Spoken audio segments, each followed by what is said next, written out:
والجود والإحسان ذي الكرم والمغفرة والامتنان والصلاة والسلام على سيد الأنبياء خير الأنام وعلى آله وصحابه وأزواجه العظام وأتباعه وأحبابه ورفقائه البررة الكرام أما بعد فإن خير الكلام كلام الله وخير الهدي هدي محمد صلى الله عليه وسلم وشر الأمور محدثاتها وكل محدثة بدعة وكل بدعة ضلالة وكل ضلالة في النار. أعوذ بالله السميع العليم من الشيطان الرجيم. بسم الله الرحمن الرحيم. واذكر في الكتاب إبراهيم إنه كان صديقا نبيا. وقال الله تبارك وتعالى ثم أوحينا إليك أن اتبع ملة إبراهيم حنيفا وما كان من المشركين. وقال الله تبارك وتعالى وَإِذِ ابْتَلَى إِبْرَاهِيمَ رَبُّهُ بِكَلِمَاتٍ فَأَتَمَّهُنَّ قَالَ إِنِّي جَاعِلُكَ لِلنَّاسِ إِمَامًا قَالَ وَمِنْ ذُرِّيَّتِي قَالَ لَا يَنَالُ عَهْدِ الظَّالِمِينَ.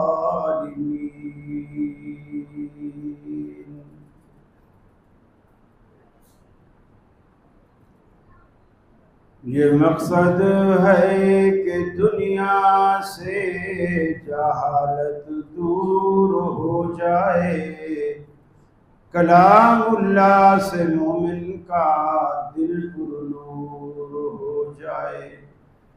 یا الہی جب تک کہ میرے جسم میں جان رہے، تجھ پہ صدقے تیرے محبوب پہ قربان رہے. میں رہوں یا نہ رہوں پر دل کی ہے یہ دعا، دین احمد اور عزت قرآن رہے. عزیز ساتھیوں، دوستوں اور بزرگوں، حج کا سیزن ہے، قربانی کا بھی سیزن ہے، اور اس پورے سیزن میں اللہ رب العالمین نے سیدنا ابراہیم علیہ السلام کی سیرت کی، آپ کے کردار کی، آپ کے عقیدے کی، آپ کی قربانیوں کی بڑی تعریف کی. حالانکہ آدم علیہ السلام سے لے کر عیسیٰ علیہ السلام تک جتنے بھی پیغمبر آئے، سارے پیغمبر عقیدے میں پختہ تھے، نظریات میں پختہ تھے، توحید پہ ڈٹ جانے والے، شرک کا رد کرنے والے، کفر سے لڑ پڑنے والے.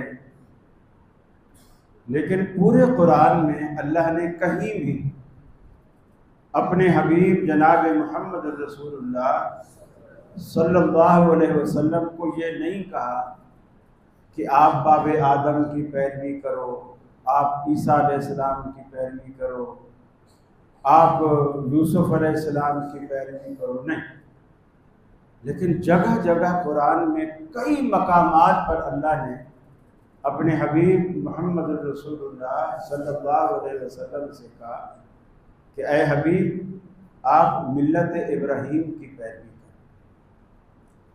اس میں آخر کچھ تو جوہر ہے، کوئی خاص بات ہے جو اللہ رب العالمین اس پیغمبر کو، جس کے مرتبے کا دوسرا کوئی پیغمبر ہی نہیں ہے، اس پیغمبر کو اللہ کہتا ہے کہ ابراہیم علیہ السلام کی پیروی کریں۔ یہ جو ملت ابراہیم کی پیروی ہے، آپ دیکھیں حج کے پورے سیزن میں کئی چیزیں اللہ رب العالمین نے سیدنا ابراہیم علیہ السلام کی زندگی کی اس سیزن کے اندر رکھی۔ قربانی بھی انہی کی سنت ہے۔ چنانچہ صحابہ کرام نے جب آپ سے پوچھا ما هذه الاضاحی، اللہ کے رسول یہ جو ہم قربانیاں کرتے ہیں یہ کیا چیز ہے، یہ کیا چیز ہے؟ آپ نے فرمایا سنت ابیکم ابراہیم، یہ تمہارے باپ ابراہیم علیہ السلام کی سنت ہے۔ ان کی بیوی حضرت سارہ پانی کی تلاش میں، حضرت ہاجرہ پانی کی تلاش میں صفا مروہ کے درمیان دوڑی،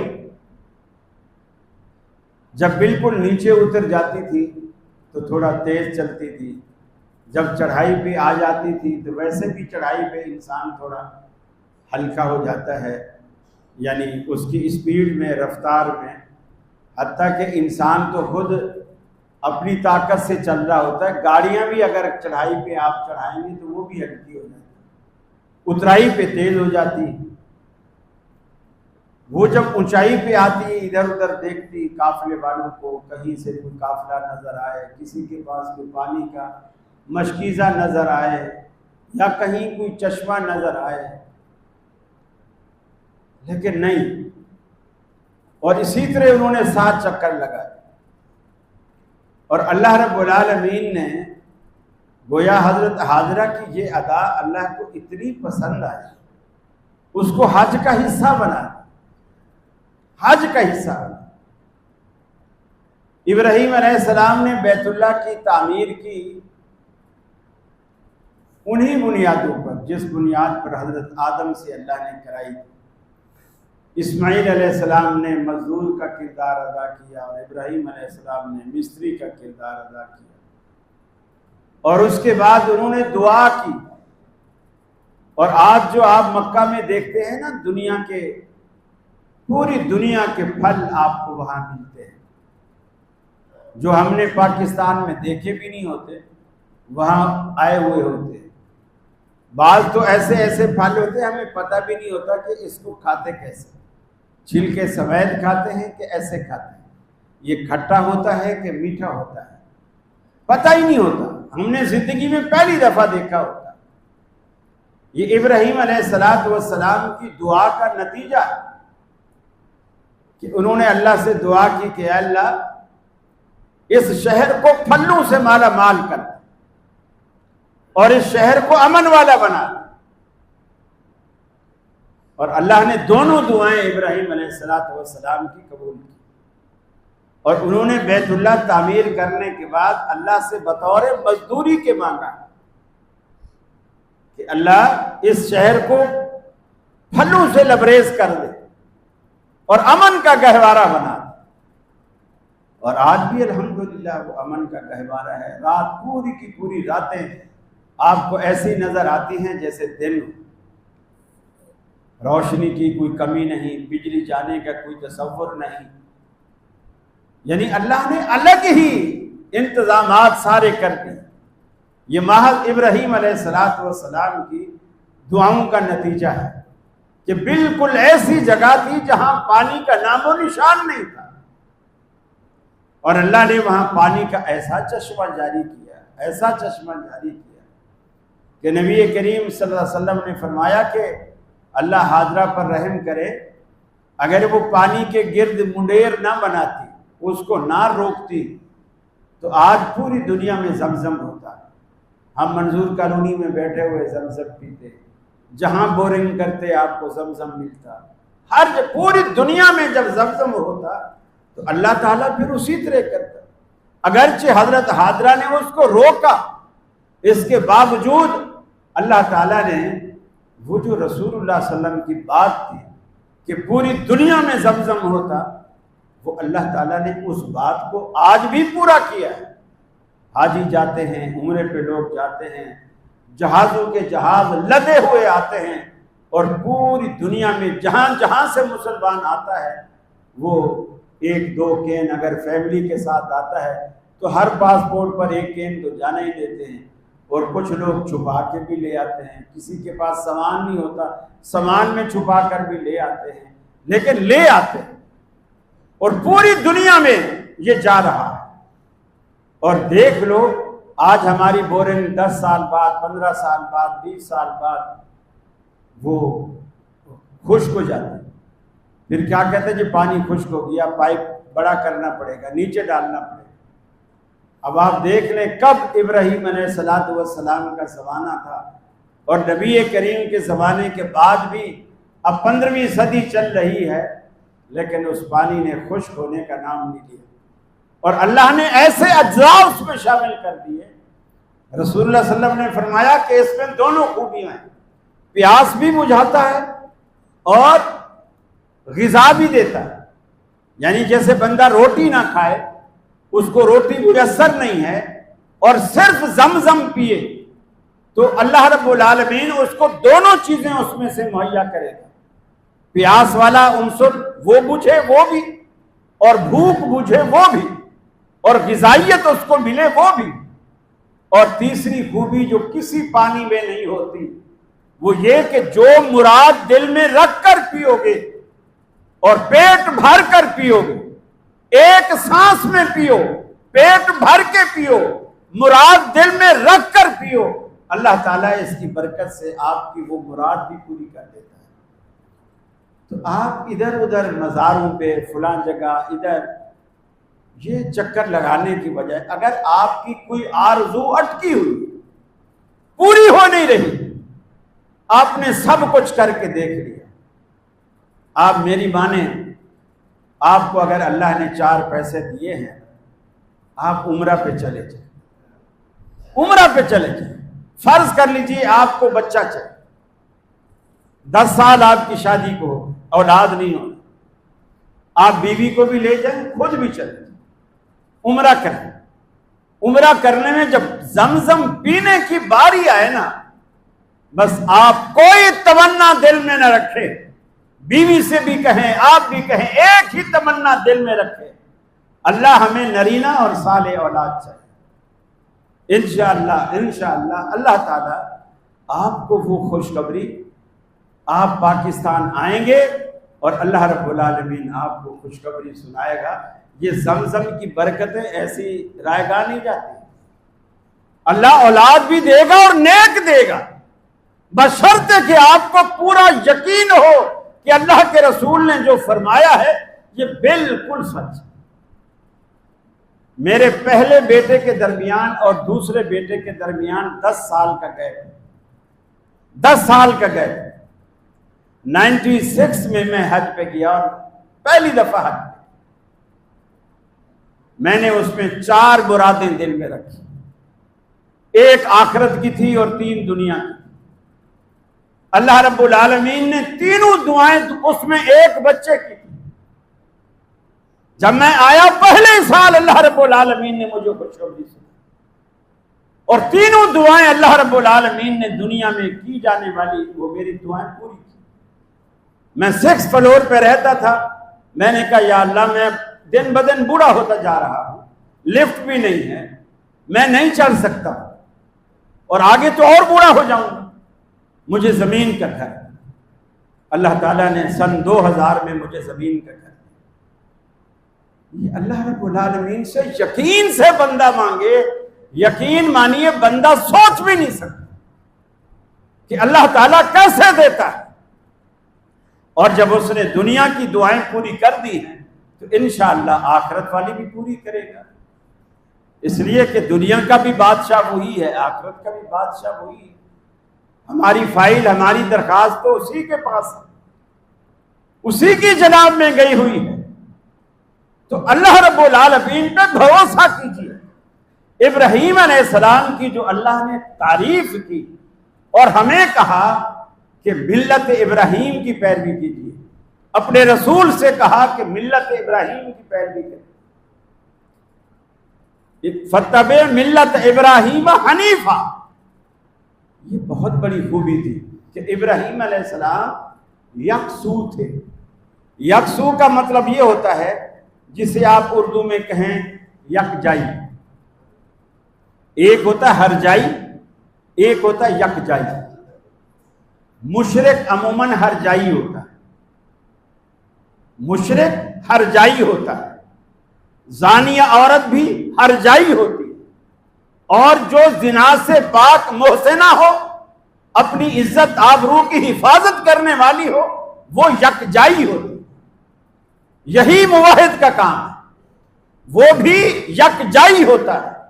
ابراہیم علیہ السلام کے لیے اللہ نے کہا ان ملت ابراہیم حنیفہ، وہ یکسو تھے یعنی یکجائی تھے، صرف مجھ سے دل لگاتے تھے اور کوئی ان کے دل میں آتا ہی نہیں۔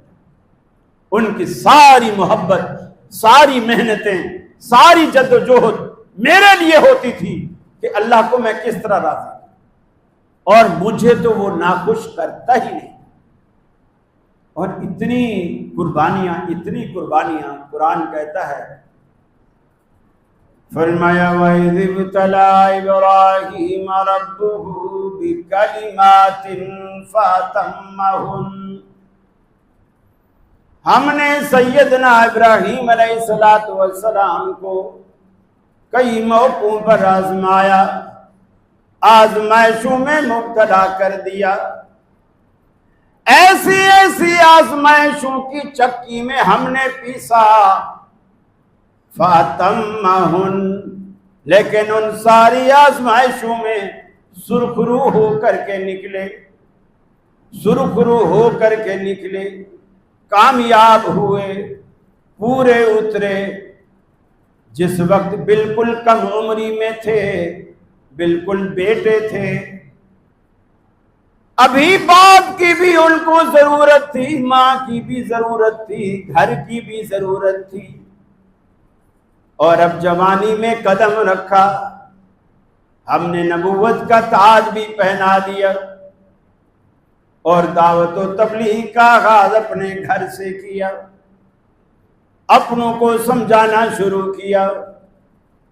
انبیاء کا طریقہ تبلیغ ہمیشہ یہی ہوا کرتا ہے، پہلے گھر والوں سے آغاز کرو، اپنوں کو سمجھاؤ، وہاں سے مایوس ہو جاؤ تو پھر باہر گلی میں دیکھو، وہاں سے مایوس ہو جاؤ تو پھر پورے شہر میں دیکھو، وہاں سے بھی مایوس ہو جاؤ تو اپنا شہر چھوڑ کر دوسرے شہر میں دیکھو۔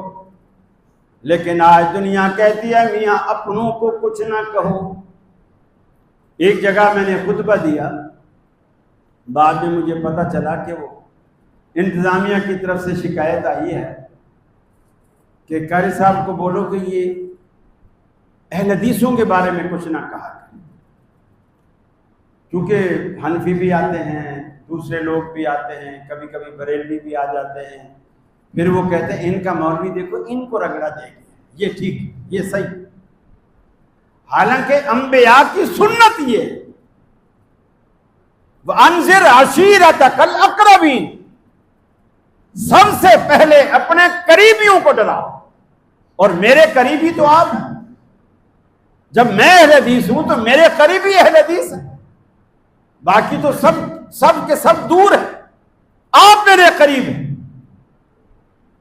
خطیب کا یہ مقصد نہیں ہوتا کہ وہ اپنوں کو کچھ نہ کہے، سب سے پہلے اپنوں کی اصلاح کرے، یہ اس پہ فرض ہے، یہ اس کی ذمہ داری ہے، فرائض منصبی میں شامل ہے۔ سب سے پہلے اہل حدیثوں کی اصلاح کرے، پھر دوسروں کو بولے۔ اب کتنے اہل حدیث حضرات ہیں تعویذ گنڈے کرتے ہیں، میں نے کبھی رعایت نہیں کی۔ ایک چیز غلط ہے، غلط ہے، چاہے اہل حدیثوں کا کوئی شیخ الحدیث بھی کیوں نہ کرے، وہ غلط ہے۔ یہ بنیادی بات سمجھیے۔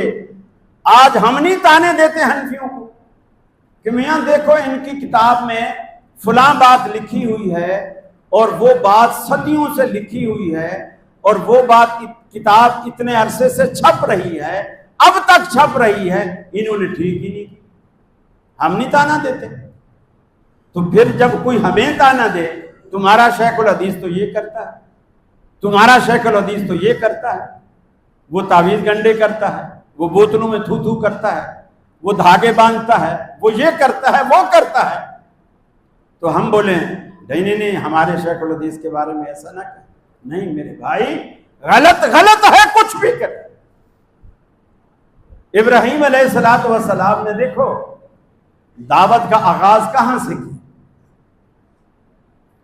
فرمایا وَاذْكُرْ فِي الْكِتَابِ إِبْرَاهِيمَ إِنَّهُ كَانَ صِدِّيقًا نَبِيًّا۔ محبوباً قرآن کے سفر میں ابراہیم علیہ السلام کے حسن و جمال کی تذکرہ بھی کیا کیجیے۔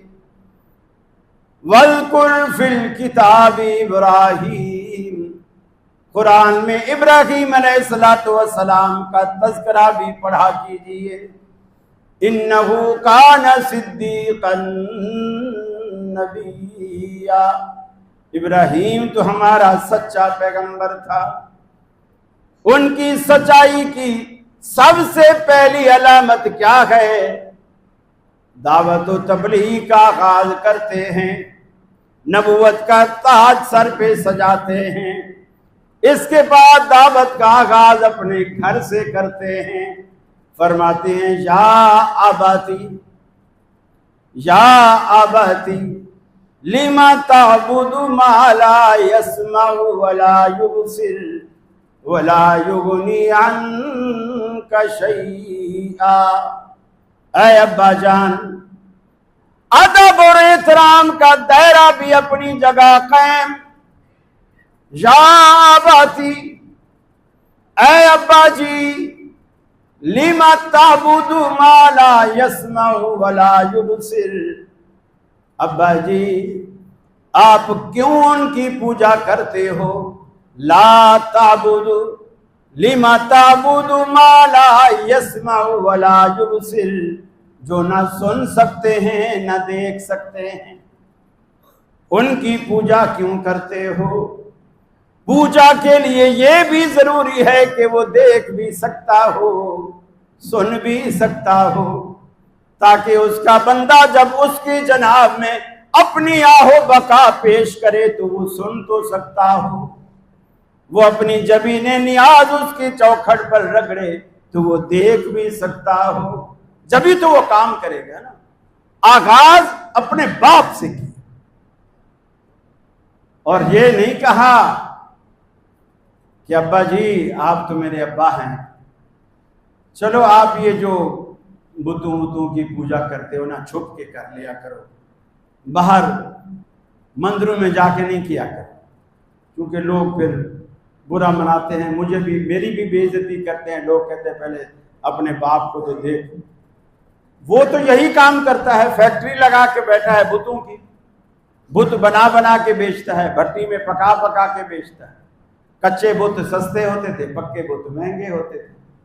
اب خدا بھی بھٹی میں پک رہے ہیں، وہ کیسے خدا ہوتے ہیں؟ مشرک کی مت ماری۔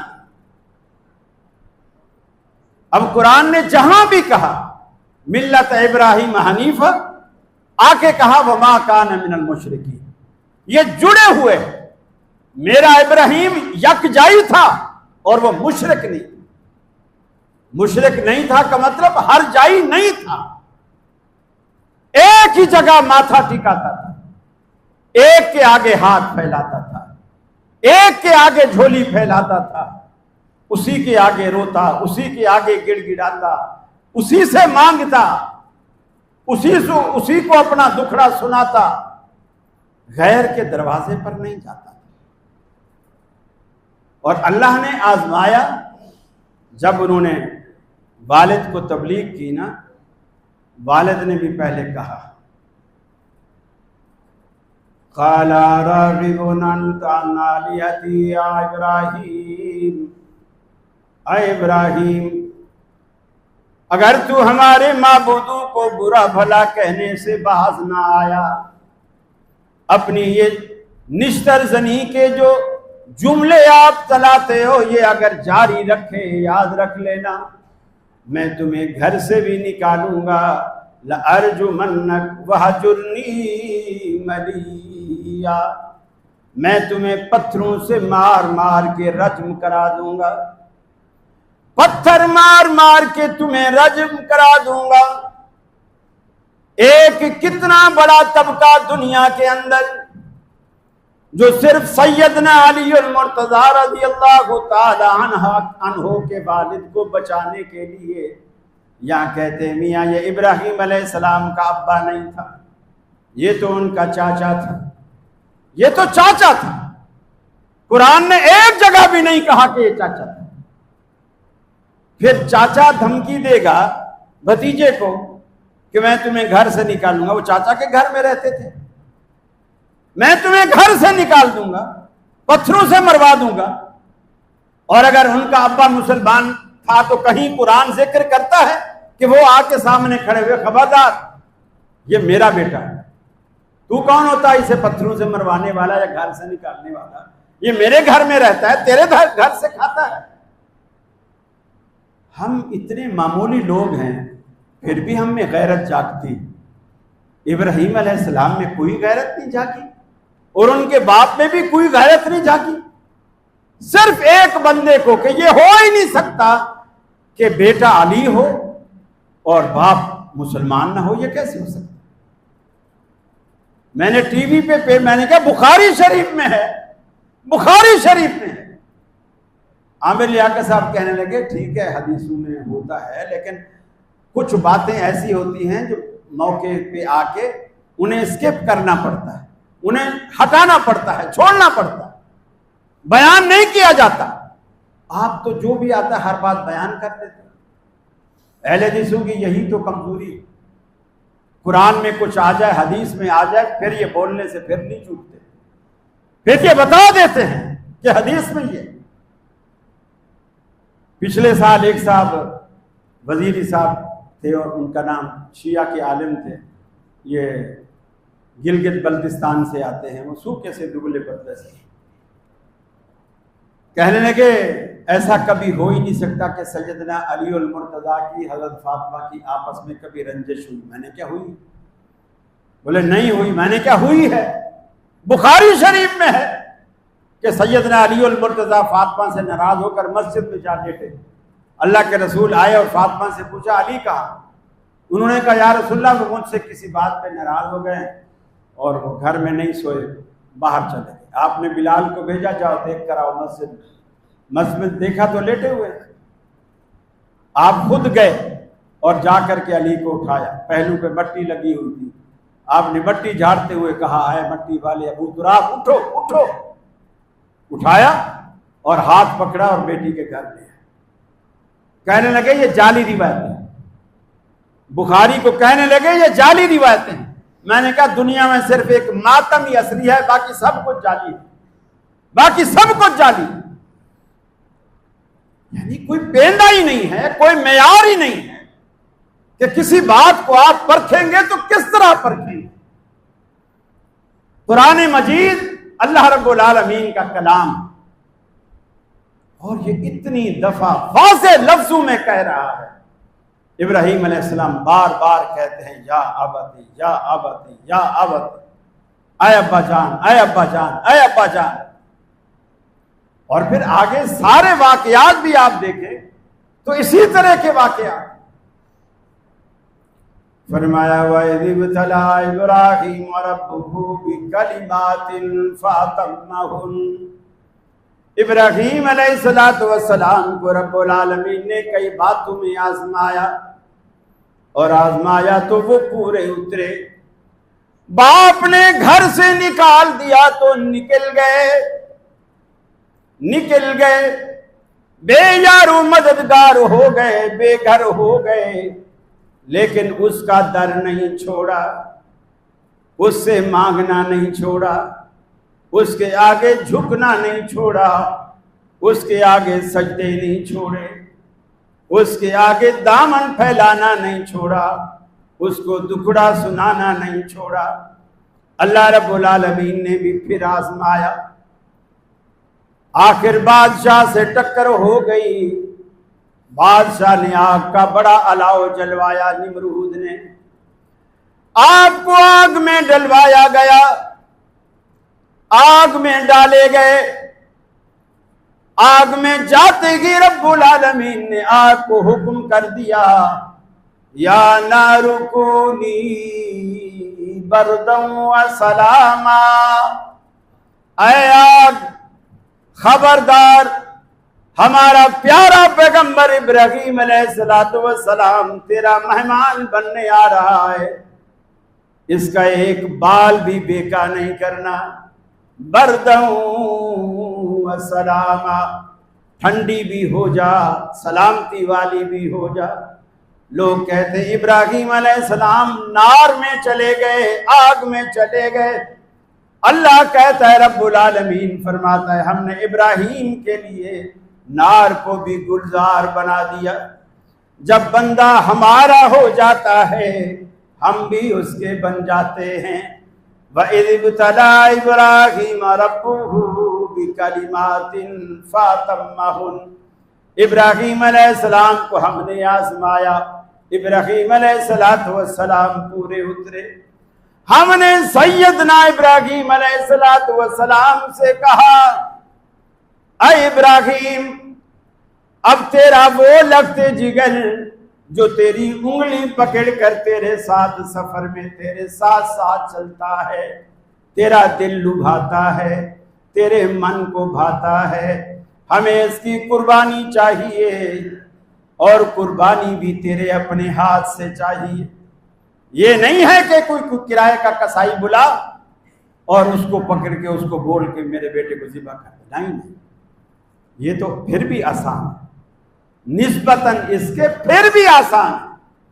آزمائش دیکھی، جو جتنا بڑا رتبے والا ہوتا ہے اللہ اس پہ آزمائش اتنی بڑی لاتا ہے۔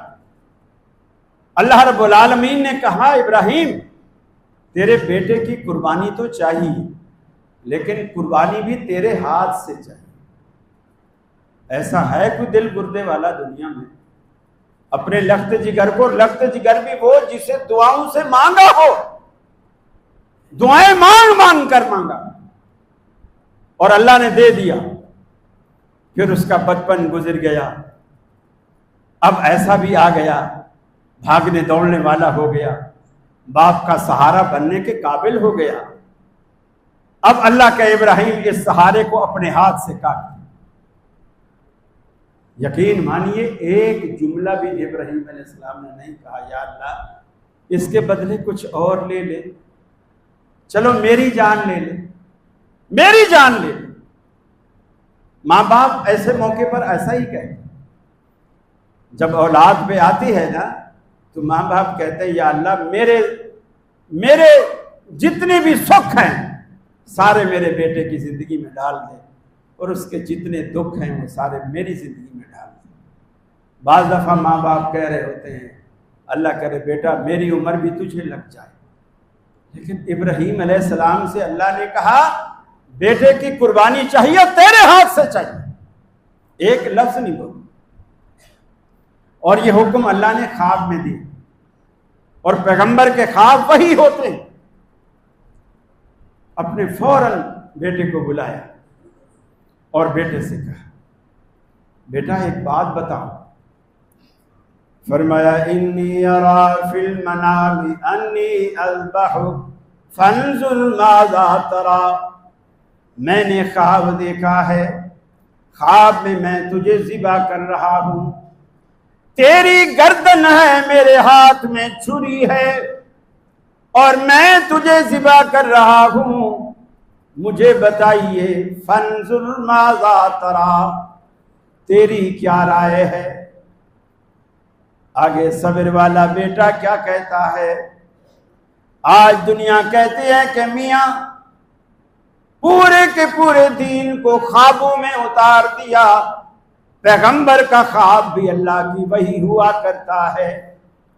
بیٹے نے ایسا نہیں کہا، ابا جی ذرا سوچئے، سمجھنے کی کوشش کیجئے، خوابوں کی بنیاد پر آپ بیٹے کا سر تن سے جدا کریں گے، یہ کیسے ممکن ہے؟ یہ نہیں فرمایا، فرمایا یا ابت فعل ما تؤمر،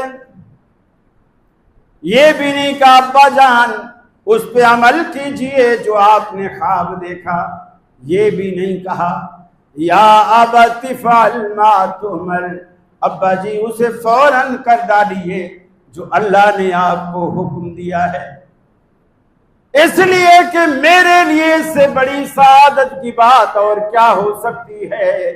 اللہ نے پوری بھری دنیا میں اسماعیل کی قربانی کو منتخب کیا، پوری دنیا میں اللہ نے میرا نام لے کر کے کہا کہ مجھے اسماعیل کی قربانی چاہیے، میرے لیے اس سے بڑی سعادت کیا ہو سکتی ہے؟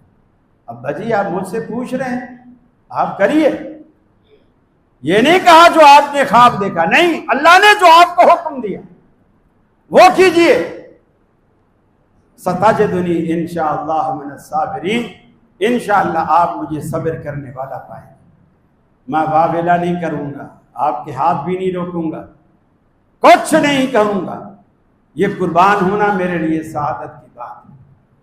فرمایا وَإِذِ ابْتَلَىٰ إِبْرَاهِيمَ رَبُّهُ بِكَلِمَاتٍ فَأَتَمَّهُنَّ، ہم نے ابراہیم علیہ السلام کو آزمایا، ان آزمائشوں میں یہ پورے اترے۔ پھر دیکھیے اللہ رب العالمین نے کہا اے ابراہیم، اپنی بیوی ہاجرہ کو، اپنے بیٹے، ان کو بھی آپ ویرانے میں بٹھا دو، وہاں ایسی جگہ ہے جہاں پانی بھی موجود نہیں، آبادی بھی موجود نہیں، درخت بھی موجود نہیں، چند کھجوریں ساتھ ہیں، ایک مشکیزہ پانی کا ہے، کتنے دن چلے گا؟ کتنے دن چلے گا؟ ابراہیم علیہ السلام نے بٹھایا، ربنا انی اسکنت من ذریتی بواد غیر ذی زرع عند بیتک المحرم، اے اللہ میں نے تیرے عزت والے گھر کے پاس اپنی بیوی کو، اپنے بچے کو بٹھا دیا، جہاں نہ پانی ہے، نہ کھیتی باڑی ہے، نہ زراعت ہوتی ہے، نہ کسی چیز کا سایہ ہے، ایسی جگہ پر میں نے بٹھا دیا جہاں تو نے حکم کیا، اے الہ العالمین میں چھوڑ کے جا رہا ہوں۔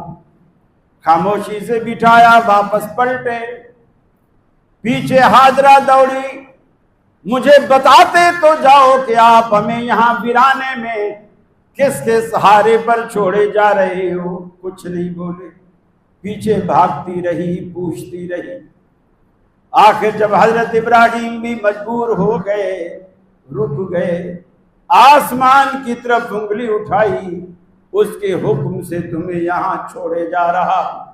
اور آگے بیوی دیکھیے، اتنی صابر شاکر اور اللہ پر اتنا بھروسہ، فوراً کہنے لگی ابراہیم پھر آپ جائیے، پھر ہمیں آپ کی کوئی ضرورت نہیں، اگر آپ اس کے حکم سے ہمیں چھوڑ کے جا رہے ہو تو وہ ہمیں ضائع نہیں کرے گا۔ وَإِذِ ابْتَلَىٰ إِبْرَاهِيمَ رَبُّهُ بِكَلِمَاتٍ فَأَتَمَّهُنَّ، ہم نے جس بھی آزمائش میں ڈالا ابراہیم پورے اترے۔ دنیا میں سب سے زیادہ انسان کو اپنی جان پیاری ہوتی ہے، ہم نے آگ میں ڈلوایا تو ڈل گئے۔ ماں باپ پیارے ہوتے ہیں، ہماری توحید کی خاطر ماں باپ کو بھی چھوڑ دیا.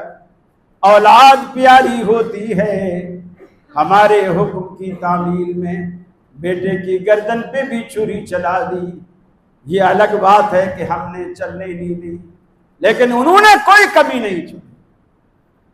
فَأَتَمَّهُنَّ، ان ساری آزمائشوں میں جب پورے اترے تو رب العالمین نے سند کیا دی؟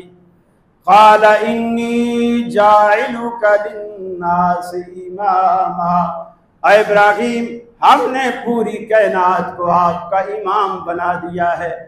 آپ کو پوری کائنات کا امام بنا دیا کہ آپ کے سر پہ پوری کائنات کی امامت کا صحرا تاج آپ کے سر پہ رہے. یہ اللہ رب العالمین آزمائشیں تو کرتا ہے، بات ابھی ادھوری ہے. انشاءاللہ یہ ہم پورا سیزن قربانی تک چلائیں گے. اس میں قربانی کے مسائل بھی آئیں گے، جانوروں کے مسائل بھی آئیں گے، جانوروں کی خریداری کا تذکرہ بھی آئے گا، اور ابراہیم علیہ السلام کی زندگی کا کئی پہلو آپ کے سامنے انشاءاللہ لائے جائیں گے، تاکہ ہمارے عقیدے پختہ ہوں، توحید پختہ ہو، شرک سے نفرت ہو، بدعت سے نفرت ہو. وآخر دعوانا ان الحمدللہ.